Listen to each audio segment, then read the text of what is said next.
Salut à toutes et à tous les amis, bienvenue sur la chaîne We Art Wrestling FR pour la review des Survivor Series World Games 2025, un événement qui aurait pu être historique et qui l'est, mais pas toujours pour les bonnes raisons. Oui, parce que Triple H était derrière la caméra et vous savez ce que ça veut dire. Chaos Spot sur Sergé, objet improbable, intervention en tuant, voilà. Historique Elite qui passe à la table. On va analyser chaque match avec les moments marquants, le choix du booking discutable et on va rigoler un peu des décisions les plus absurdes. Alors préparez-vous vos popcorn et votre kendo stick imaginaire parce que ça va sauter dans tous les sens. Donc pour commencer, c'est War Games. On a eu donc le Women's War Games match, donc AJ Lee, Rhea Ripley, Charlotte Flair, Alexa Bliss et Io Sky contre Becky Lynch, Nia Jax, Slash Legend, les championnes par équipe Asuka et Kairi Sane, les Kabuki Warriors. Donc pour commencer ce match, bon, on a eu Io Sky qui enfin a commencé le match show.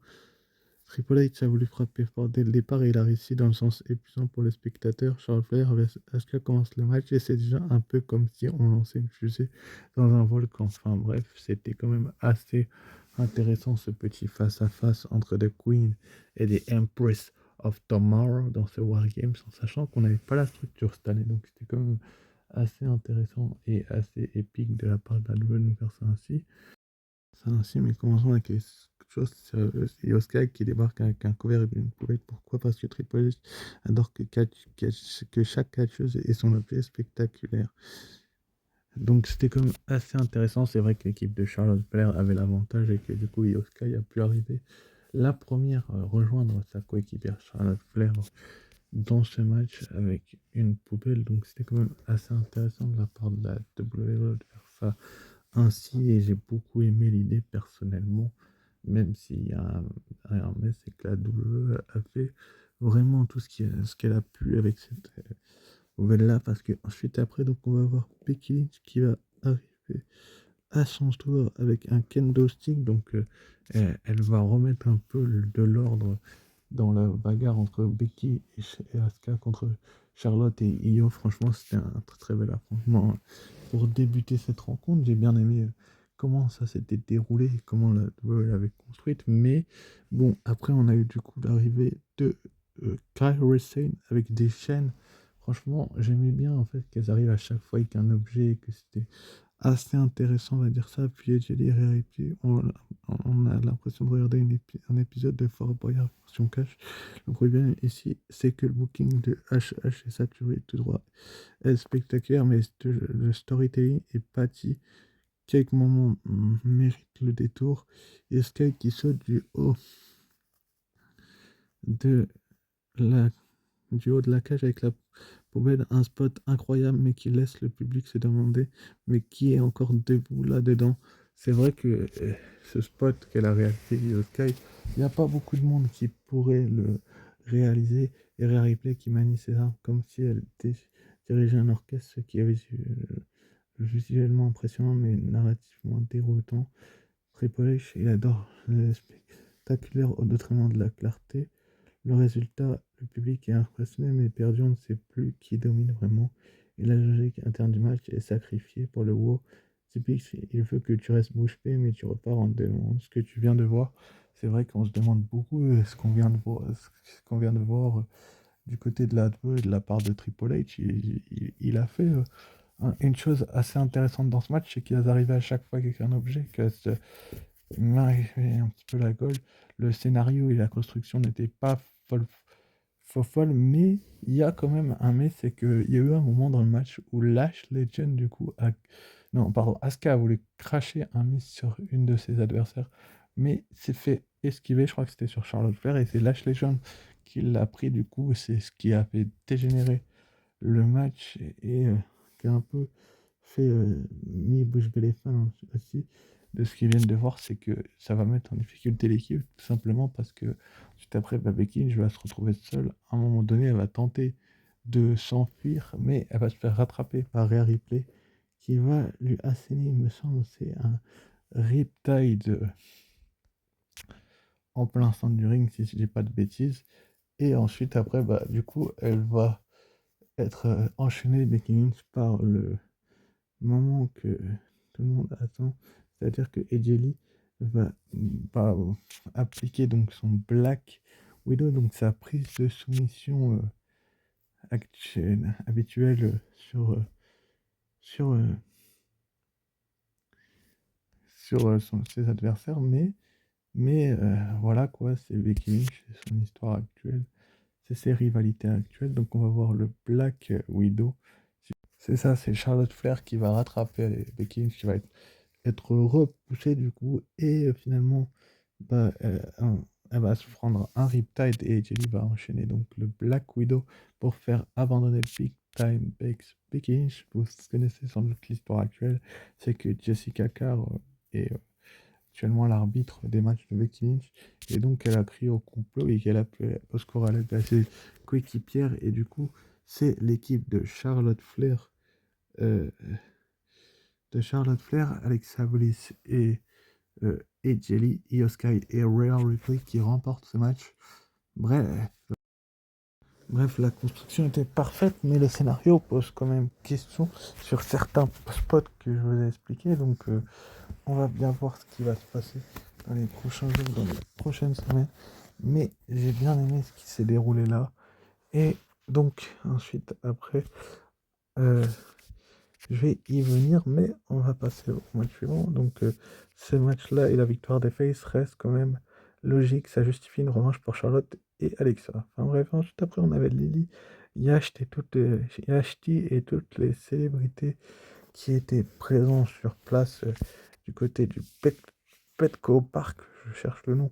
À chaque fois, c'était quand même assez intéressant de voir Lily West expliquer cela. Donc, j'ai bien aimé comment la WWE nous a construit cela, donc c'est assez intéressant de voir ça ainsi. Donc, on va bien voir comment la WWE va nous dérouler ça. Et ensuite, après, donc, on a eu donc le second match de la soirée pour le titre. Donc, de façon maintenant, en match de John Cena qui était censé être un moment émouvant pour son dernier PLE ici. Mais Triple H a décidé d'insister trop facile. Résultat, intervention multiple, twist incessant et un match presque incompréhensible. Enfin, on va dire qu'il était compréhensible dans le personnage de Dominique qui feinte la blessure, c'était exceptionnel. J'ai bien aimé comment la WWE nous a construit cela, donc comment ils nous ont expliqué la blessure de Dominique, mais aussi il y a un autre côté où tu te dis pourquoi le gars il a fait ça, mais ça reste quand même assez logique que la WWE nous le fasse ainsi, étant donné que John Cena était champion intercontinental. Je pense que c'était un champion de transition et que il a quand même fait une très très belle rencontre où il a eu des moments où il se relevait des finishers, etc. Enfin bref, j'ai bien aimé la fin de, de, de, de Dominique qui a permis à Roxane et Raquel d'intervenir avec une Terrana bombe.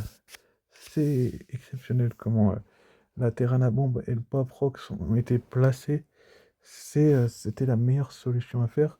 C'était de les placer ainsi comme ils l'ont fait là, la WWE. Donc, on va bien voir ce qu'ils vont faire maintenant. Euh, euh, euh, et ils ont quand même, c'est vrai, un petit peu tué la logique. C'est que, donc, on va avoir la majeure partie du match qui a duré quand même assez longtemps dans ces histoires, mais quand même, John Cena a été champion en 17 jours, 2 semaines, et ce règne-là, face à Dominique Mysterio, il fallait bien qu'à un moment donné, il s'arrête, qu'il construise et continue à construire le personnage de heel de Dominique arrogant et prétentieux qui revient au sommet de la chaîne. Donc, c'était la meilleure solution qu'ils ont pu faire. Après, est-ce que c'était le bon moment pour faire exclure Raquel et Roxane? C'est une autre histoire. Sina a un peu plus de mal à catcher qu'avant, mais c'était son avant-dernier combat, donc il va pouvoir bientôt se reposer. Je pense que c'était la meilleure idée à faire, c'était de le faire ce match-là pour le titre intercontinental d'une meilleure manière que ça. Donc j'ai bien aimé quand même Sina qui met un hyper un coup de bélier à l'arbitre. L'arbitre qui se retire finalement, enfin qui se retrouve du coup à rouler à l'extérieur, ce qui permet à Rock'n'Roll Raquel et Roxane d'intervenir. Enfin, non, Raquel et Roxane étaient déjà intervenues, mais à Dominique de tenter, je dis bien le mot de tenter de tricher, mais il va pas y parvenir. Donc, c'est-à-dire que il va être repris. Cena va reprendre le dessus avec un AA. Il va faire le compte, l'arbitre va effectuer le compte un 2 et il n'y aura pas 3 juste simplement 2. Donc, c'était quand même dommage de faire ça ainsi. Et à un moment donné, où je crois que c'est Sina qui applique son STF ou une soumission, je sais plus ce qu'il faisait, Sina, à un moment donné.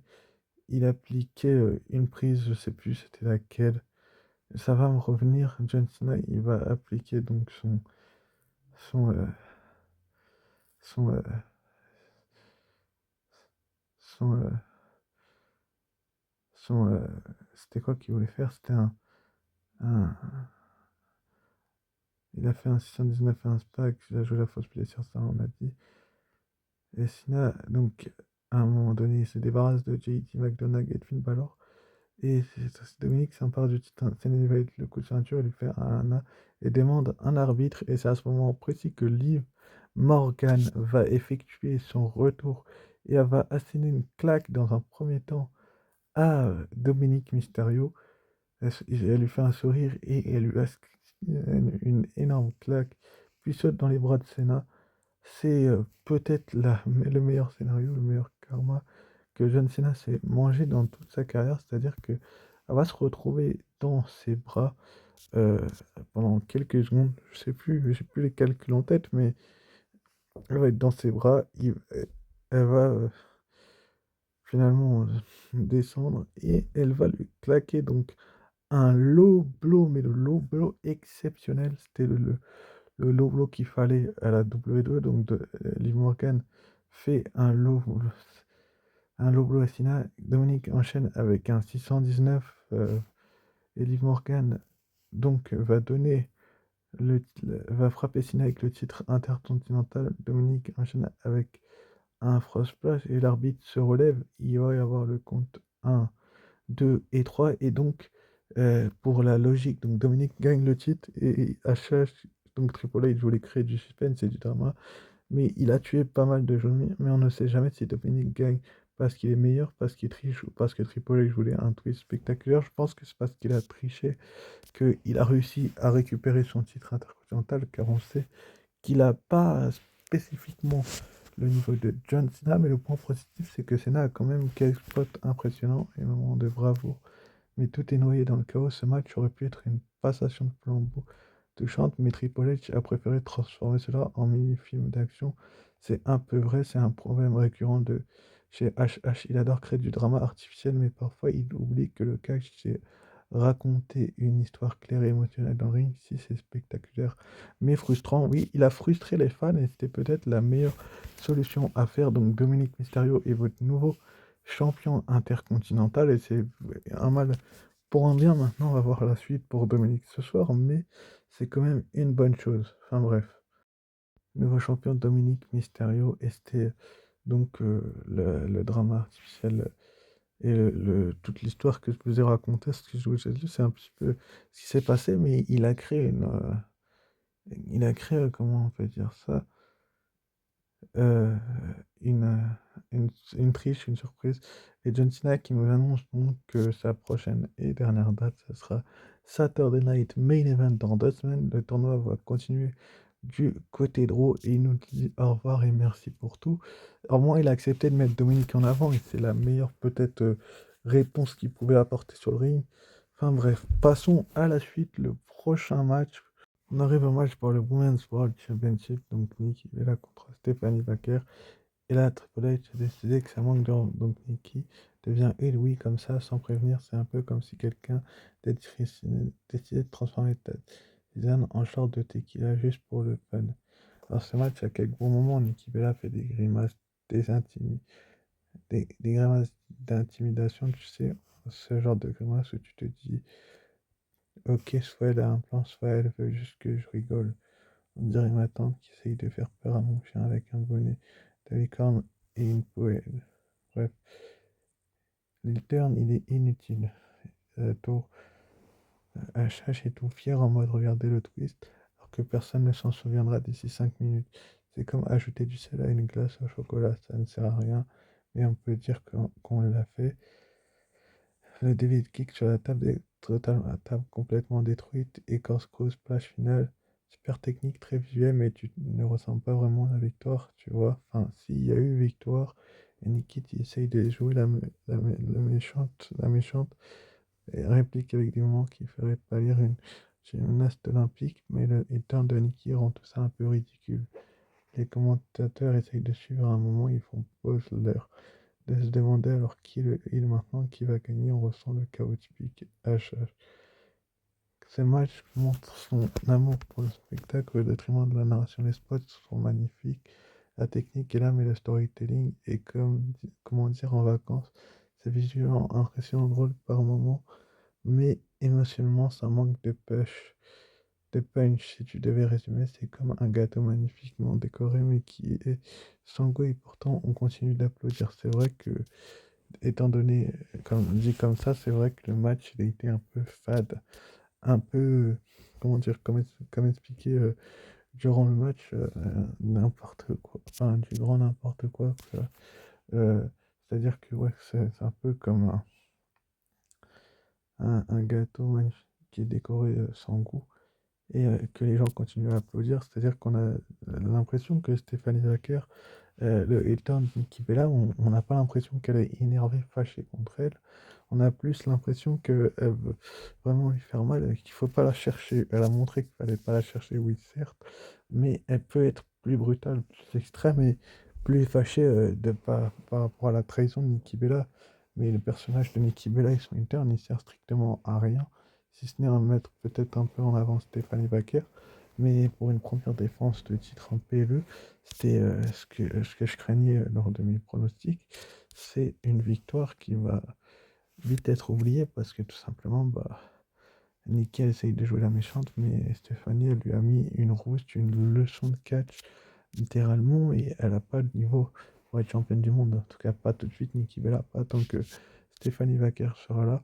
Et même si Stéphanie Vaquer lui a fait un, un peu confiance, bah, euh, il y a quand même un mal pour un bien, c'est-à-dire que elle veut juste faire rigoler les fans et son interne, il sert à pas grand-chose. Parce que d'ici quelques mois, je pense que pas beaucoup de gens s'en souviendront. Et finalement, le Davis Kick sur la table des commentateurs et le Cross Splash, c'est vraiment des moves qui lui offrent la victoire, mais qui lui permettent aussi de conserver le titre. Mais il y a mieux à faire du côté du booking de la WWE. Et pourtant, les gens continuent d'applaudir effectivement. Et donc, Stéphanie Vaquer conserve son titre. Maintenant, on va voir par la suite ce qui va se passer. J'y reviendrai en fin de vidéo. Mais en tout cas, c'est mon analyse de ce match et c'est un point négatif. Ensuite, après, donc, on nous a annoncé que c'est le record du Petco Park, 46 016 spectateurs et très présents pour tout simplement ces Survivor Series War Games. Et j'ai bien aimé comment la WWE nous a construit cela. Donc maintenant, j'ai hâte de voir la suite et ce qui va se passer. Bref, passons au main event. Donc, Mark et masculin, le champion du monde poids lourd, CM Punk, le champion disputé, Cody Rhodes, Roman Reigns et les Usos. Donc, Jimmy et Jey Uso face à Brock Lesnar, Drew McIntyre, Logan Paul et je visionne Bronson Reed. Et Braun Breaker, très très belle ouvre. Bienvenue dans le chaos ultime, le main event match. Triple H a clairement voulu transformer le ring en pari d'attraction extrême. Ici, tout explose, tout vole. Et ton cerveau essaye de suivre juste. C'est vrai que c'est un peu ce qui s'est passé du côté des Brock Lesnar qui détruit tout.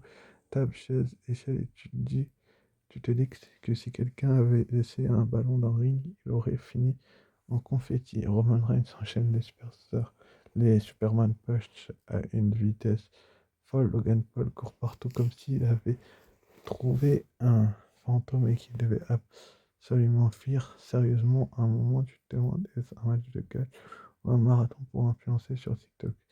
Donc HH, il ajoute un mystérieux homme masqué pour frapper CM Punk. On ne saura jamais si c'était cette release ou juste HH qui voulait se défouler sur le ring. Le suspense est total ou ça peut être quelqu'un d'autre. Enfin bref, chaise, table, spire, le ring devient un à Paris, le spectateur applaudissent, crient, parfois pleure un peu à cause du chaos. Logan Paul essaye de suivre Lesnar, c'est comme moi essayer de rattraper mon bus en courant impossible, mais il hilarant. Drew McIntyre et CM Punk qui se battent en mode gladiateur, mais avec 3 interventions surprises toutes les 10 secondes.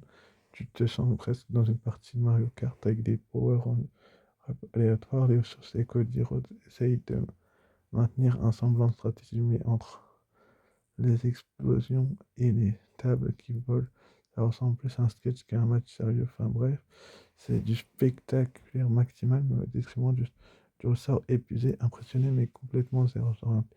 HH adore ce chaos total, c'est visuel, un peu parfois drôle, mais tu ne ressens pas vraiment la victoire. Tu admires la performance, tu râles sur la logique, tu passes un très bon moment malgré toi. Petit bonus, les interventions surprises et les objets improbables sont partout. On dirait que HH, après un coffre rempli de jouets, a dit balancer tout dans le ring, ça ferait plaisir. Spoiler, ça fait plaisir, mais ça fait aussi rêver. Mais pourquoi? C'est vrai que la construction du match et comment il a été monté, il y a eu un petit peu de ça durant cette rencontre. Elle a été montée à la perfection, on va dire ça comme ça. Euh, et il y a eu une très très belle affiche. Franchement, j'ai bien aimé comment ils ont monté ce match, même s'il y avait forcément des choses à améliorer. Et c'était quand même, trêve de plaisanterie, assez rigolo de voir ce type de scénario-là. Et donc à la fin, donc tu as Braun Breaker qui va prendre le compte et faire des spears à ses adversaires. Punk évite le spear et le repose contre la cage.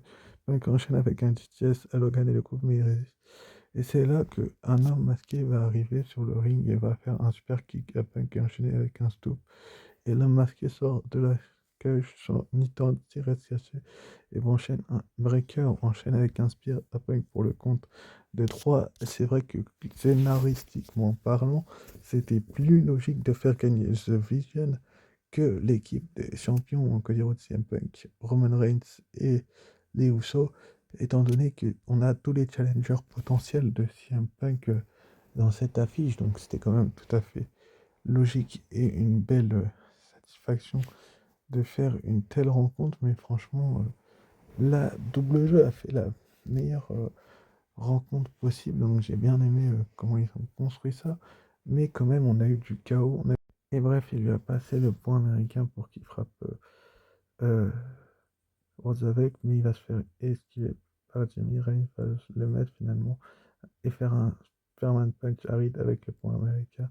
Même chose pour McIntyre, veut faire un spear à Breaker, enfin, Breaker veut lui faire un spear, il va l'éviter, enfin bref. Ça part dans tous les sens et c'est un peu ce qu'on aime dans ce type de match-là, même sans la cage. Même si scénaristiquement parlant, c'était un peu du grand n'importe quoi. Et donc, ce qui va se passer après, c'est que donc on va avoir l'homme masqué qui va faire un super kick à CM Punk, comme je vous le disais tout à l'heure. Et il va enchaîner avec un Stone Braun Breaker qui demande, qui sait pas du tout ce qui se passe, va faire un spear à Punk pour enchaîner le compte de 3 et donc The Vision, donc Braun Breaker, Braun Reed, Brock Lesnar, euh, euh, Drew McIntyre et Logan Paul vont remporter ce match. Pour ce qui est de la note de ce PLE, mettrait un bon 15 sur 20 et c'est tout ce que j'ai à dire là-dessus, c'est que c'était un bon show, mais que la douleur aurait pu faire beaucoup beaucoup mieux. Je vais même mettre un 12,5 parce que je suis quand même assez déçu du scénario. Enfin bref, pour un positif. Et donc on saura qui est masqué ce soir. On a eu un signe de respect entre donc Roman Reigns et CM Punk qui ont fait la paix, mais un peu de tension entre lui et Cody Rhodes. On verra bien ce qui se passera dans les prochaines semaines. Enfin bref, passons à ce qui est annoncé pour ce soir. Donc la demi-finale du tournoi Last Time is Now, Jey Uso face à LA Knight. Très très belle opposition entre ces deux catcheurs-là qui vont se retrouver en demi-finale. Et dans l'autre demi-finale qui aura lieu également ce soir, on aura Gunther contre Solo Sikoa.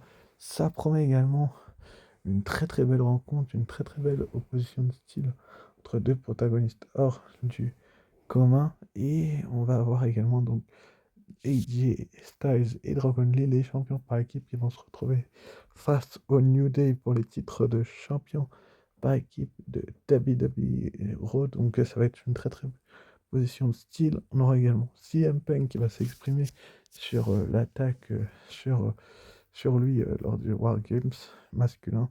Et on va sans doute savoir qui sera son prochain challenger du côté de Saturday Night Main Event dans maintenant 12 jours, je crois que ça aura lieu. Et on aura également donc la prochaine prétendante au titre féminin de Stephanie Vaquer maintenant qu'elle s'est débarrassée de Nikki Bella. Bref, n'hésitez pas à liker, commenter, partager et vous abonner si ce n'est pas déjà fait. Et sur ce, ciao, bye et à très vite pour une nouvelle vidéo et surtout, regardez. Ciao, bye.